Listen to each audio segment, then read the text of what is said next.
সঁচাকৈ আমাৰ ভণ্টি হয় নীলাক্ষী বৰা আৰু সমাজপ্ৰিয় আছিলে, প্ৰত্যেকে ভাল পায়।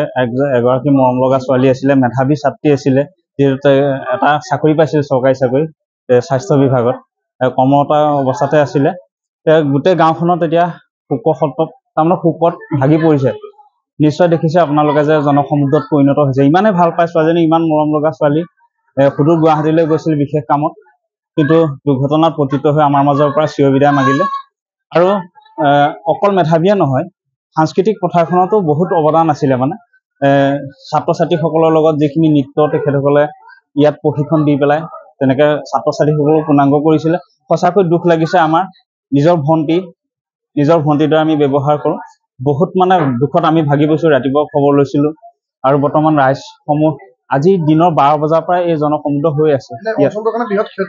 অঞ্চলটোৰ কাৰণে প্ৰতিভা, তাৰমানে এটা সুন্দৰ প্ৰতিভা আমাৰ পৰা হেৰাই গুচি গ'ল। মানে প্ৰতিভা বুলি এইবাবে কৈছোঁ, প্ৰতিটো দিশতে মানে আগৰণুৱা আছিল ছোৱালীজনী নীলাক্ষী বৰা। মই য'তে আছে আত্মাৰ চিৰশান্তি মই কামনা কৰিছোঁ।